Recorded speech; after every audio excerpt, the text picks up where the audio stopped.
जी नमस्कार, स्वागत है आपका एक बार फिर से आपके अपने YouTube चैनल चामुंडा ज्योतिष सेवा। फेसबुक पर हमें देखें DNP चामुंडा ज्योतिषी के नाम पर और इंस्टाग्राम पर चामुंडा स्टोर ऑफिशियल। मित्रों, इससे पहले हम आपको तुला राशि के बारे में जानकारी दिए। तुला राशि के वर्तमान समय को देखते हुए फलादेश किया। आज का जो विषय रहेगा हमारा मीन राशि पर, क्योंकि मीन राशि पर काफ़ी दिनों से कोई वीडियो हमने नहीं डाला है, ऐसा मुझे एक मैसेज आया है। तो अब मैं बताता हूँ मीन राशि का वर्तमान समय कैसा होगा। ध्यान से सुने और जो भी उपाय हम बताएं उसको करने का प्रयास करें। सबसे पहले हम देखेंगे कार्यक्षेत्र। करियर के दृष्टिकोण से मीन राशि का जो स्थिति है, जो दशम भाव है, जहाँ से हम अपने कर्म से और करियर से दृष्टि संबंध या अपना फलादेश करते हैं, वो दशम भाव से है। दशम भाव ही है। दशम भाव में जो है बृहस्पति महाराज विराजमान है। अब चतुर्थ भाव में बृहस्पति महाराज विराजमान है, दशम भाव में अपनी दृष्टि डाल रहे हैं। अब दशम भाव में दृष्टि डालने की वजह से आपकी नौकरी की जो स्थिति है, आपके कार्यक्षेत्र की जो स्थिति है, वो मजबूत होती जाएगी। निश्चय ही आप अपने कार्यक्षेत्र में, अपने नौकरी में अच्छा परिणाम प्राप्त करने लगेंगे। आपको अपने कार्यक्षेत्र में एक अच्छा परिणाम मिलेगा। औसतन काफ़ी दिनों से जो आप तकलीफ झेल रहे थे, उस तकलीफ से आपको आराम मिलने का समय आ गया है।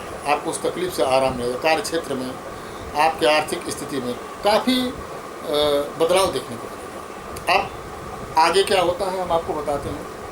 आगे की जो स्थिति है वो केतु, सूर्य, बुध और केतु जो हैं छठे भाव में विराजमान है। अब जब वो छठे भाव में है तो कहीं न कहीं से वो 12वें भाव को देखते हैं। अब सूर्य, बुध और केतु ये तीनों हैं। अब इसमें से आपकी मीन राशि है। मीन के आपके मित्र सूर्य ही है, बृहस्पति के मित्र सूर्य ही हैं। बुध और केतु बृहस्पति के मित्र तो है नहीं, इसलिए बुध और केतु आपके द्वादश भाव को देखेंगे तो कहीं न कहीं से मान सम्मान में कोई तकलीफ आएगी। कहीं न कहीं से आपके अनौपचारिक खर्चे को बढ़ाने का काम करेंगे। आपके पैसे को, आपके आर्थिक स्थिति को जो मजबूत आज इस समय चलेगा, उसको थोड़ा सा प्रभावित करने का प्रयास करेंगे। इसलिए हम आपको बताना चाहेंगे कि आप खर्चे पर नियंत्रण रखने का प्रयास करें। अब 15 तारीख के बाद जो है शुक्र छठे भाव में केतु के साथ युति करने लगेगा। तो शुक्र उस पर दृष्टि डालने लगेगा। किस पर? आपके द्वादश भाव में। तो आप ऐसे में जो है, जो कर्मचारी, सरकारी कर्मचारी जो होंगे, उनको थोड़ी सी समस्या का सामना करना पड़ेगा। महिला सरकारी कर्मचारी है तो उनको भी थोड़ी सी समस्या का सामना करना पड़ेगा। अपने सीनियर से, अपने बॉस से, अपने उच्च अधिकारियों से कुछ तकलीफ़ों का सामना करना पड़ेगा।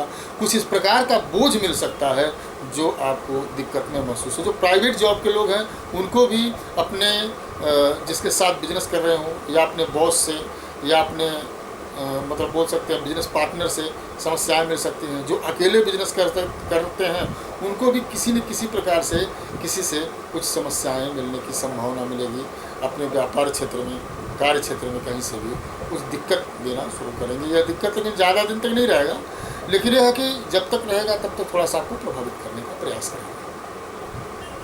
अब हम क्या बताते हैं, अगर आप तकनीकी तरीके से कोई काम करते हैं, तकनीकी काम कोई करते हैं, तो आपको लाभ ज़्यादा और हानि कम होगी। लेकिन तकनीकी छोड़कर गवर्नमेंट जॉब में है या कोई और बिजनेस करते हैं तो आपको थोड़ी सी समस्या मिलने की संभावना यहाँ पर बनी रहेगी। आर्थिक स्थिति अगर देखा जाए तो आर्थिक स्थिति आपकी ठीक ठाक जाने वाली है। क्यों?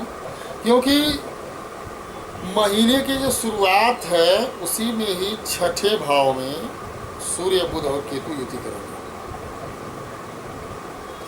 तो वो आपका खर्च बढ़ाएंगे और खर्च के साथ साथ आर्थिक स्थिति को भी आपकी सुधारेंगे। लेकिन औसतन खर्च आपका इतना होने लगेगा कि आपको ये लगेगा कि जितना लाभ है हमारा उससे अधिक नुकसान हो रहा है। ऐसा आपके मन में भावना आना शुरू हो जाएगा। लेकिन ऐसा नहीं है, आपकी आमदनी भी होगी, और खर्चे भी बढ़ेंगे, और आपके जो खर्चे होंगे कुछ नैतिक कुछ अनैतिक दोनों तरीके में लेकर, क्योंकि यहाँ शुभ ग्रह और अशुभ ग्रह दोनों दृष्टि कर रहे हैं द्वादश भाव में। अब जो है बात करें 13 तारीख से मंगल अष्टम भाव में जाएंगे, जो आपके द्वितीय भाव को देखेंगे तो ये धन प्राप्ति की बहुत अच्छी होगी। ये आपको धन की प्राप्ति करवाएंगे, आपको अचानक धन की प्राप्ति करवाएंगे। अचानक रुके हुए पैसे आपके कहीं जो है वो आपको प्राप्त होने लगेंगे। अचानक आपको अपने कार्य क्षेत्र में भी कहीं से कुछ धन आते हुए तेजी से दिखाई देंगे, जो आपके लिए बहुत ही लाभदायक बनेगा। तो इस अवसर का शुभ लाभ लें। अब हम बात करते हैं स्वास्थ्य की। स्वास्थ्य बहुत ही आवश्यक होता है किसी भी मनुष्य के जीवन में। स्वास्थ्य के दृष्टिकोण से आपका जो भाग्य है थोड़ा कमजोर है। अब आप पूछेंगे क्यों? क्योंकि चतुर्थ भाव में बृहस्पति महीने की शुरुआत में ही रहेगा।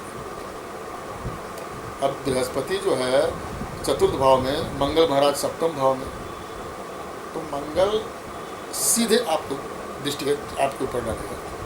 आप इस मंगल सप्तमी भाव में बैठकर आपके ऊपर दृष्टि डालेगा, अब लग्न के ऊपर दृष्टि डालेगा। ऐसी स्थिति में आपको स्वास्थ्य से संबंधित समस्याएं आ सकती हैं, जैसे एलर्जी होना, पेट की समस्याएं होना, त्वचा की समस्याएं होना, जलन होना। इस प्रकार से कई प्रकार की समस्याएं हो सकती हैं और आपको सावधान किया जाता है। चोट चपेट भी लगने की संभावनाएं यहाँ से मंगल और बृहस्पति मिलकर बनाते हैं। तो स्वास्थ्य के लिहाजे से हम कहेंगे आप थोड़ा सा सावधान रहें। लेकिन यह स्थिति हमेशा नहीं है। मैं देख पा रहा हूँ कि यह जो है महीने के लास्ट से स्थिति में कुछ ऐसा परिवर्तन हो रहा है, ग्रहों में परिवर्तन हो रहा है, जिससे लगभग स्थिति आपकी ठीक ठाक स्वास्थ्य की होने लगेगी।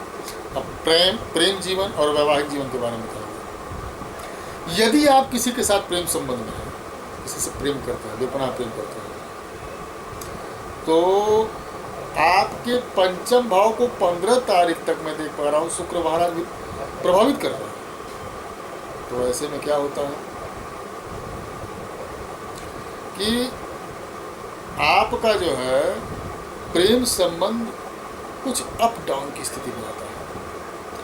आपका अपने पार्टनर से प्रेम तो बेहद ज़्यादा है, लेकिन आपका पार्टनर आपको समझने में थोड़ी सी कमी कर सकता है, कुछ गलती कर सकता है, जिसके वजह से हो सकता है कि आप अपनी तरफ से अच्छे हों, लेकिन आपको आपकी अच्छाई को आपके पार्टनर अच्छे से समझ ना पाए, जिससे आपको तकलीफों का सामना करना पड़े, प्रेम में आपके मतभेद उत्पन्न हो जाए। तो इसलिए हम आपको समझाने का प्रयास करेंगे कि प्रेम के दृष्टिकोण से अगर ये समय ठीक नहीं है तो बहुत ही सावधानी पूर्वक अपने संबंध को बचाने का प्रयास करें। क्रोध पर नियंत्रण करें प्रभु, क्योंकि क्रोध है आपको अवश्य लगेगा, तो क्रोध पर नियंत्रण करें। और उसके साथ साथ पारिवारिक दृष्टिकोण से भी देखा जाए तो चतुर्थ भाव में कुछ ऐसे ग्रहों की दृष्टि पड़ रही है, ऐसा प्रभाव पड़ रहा है ग्रहों का कि पारिवारिक भाव में भी आप थोड़ा सा असमर्थ रहेंगे। परिवार को भी, घर परिवार, भाई बहन, जो भी माता पिता हैं, उनको संतुष्ट करने में थोड़ी असमर्थता महसूस करेंगे, आप असमर्थ रहेंगे। तो मैं आपको सलाह देना चाहेंगे, प्रेम और पारिवारिक मामलों में स्थिति इस प्रकार से है कि सावधानी से कोई कार्य करें तो अच्छी बात है। आर्थिक लिहाजे से अच्छा है, स्वास्थ्य के लिहाजे से भी कोई गड़बड़ नहीं। अब लास्ट में हम आपको उपाय भी बताते हैं। उपाय आपको क्या करना है? मंगल के लिए आप किसी भी मंगलवार को 21 पान के पत्ते लेकर प्रत्येक पत्ते पर राम राम लिखकर उसकी एक माला बनाकर हनुमान जी को चढ़ाएं और वहाँ हनुमान चालीसा का पाठ करें। प्रत्येक गुरुवार को किसी भी केला के पेड़ में जल में थोड़ा सा हल्दी डालकर समर्पित करें और धूप अगरबत्ती दिखाएं। और हो सके संत को, ब्राह्मण को, बुजुर्ग को देखकर प्रणाम करने का प्रयास करें। ऐसा करने से आपके जो ग्रह खराब हैं वह आपको बहुत बुरा परिणाम नहीं दे पाएंगे। मित्रों, आशा करते हैं दी हुई जानकारी से अवश्य संतुष्ट होंगे। आगे हम आपसे नए वीडियो में नई जानकारी के साथ मिलेंगे, आपके सामने उपस्थित होंगे। आपसे रिक्वेस्ट है अधिक से अधिक लाइक, सब्सक्राइब, शेयर करें ताकि हमें अपने परिणाम परिश्रम का परिणाम प्राप्त हो सके। मिलते हैं फिर से। ओम नमः शिवाय। जय माता दी।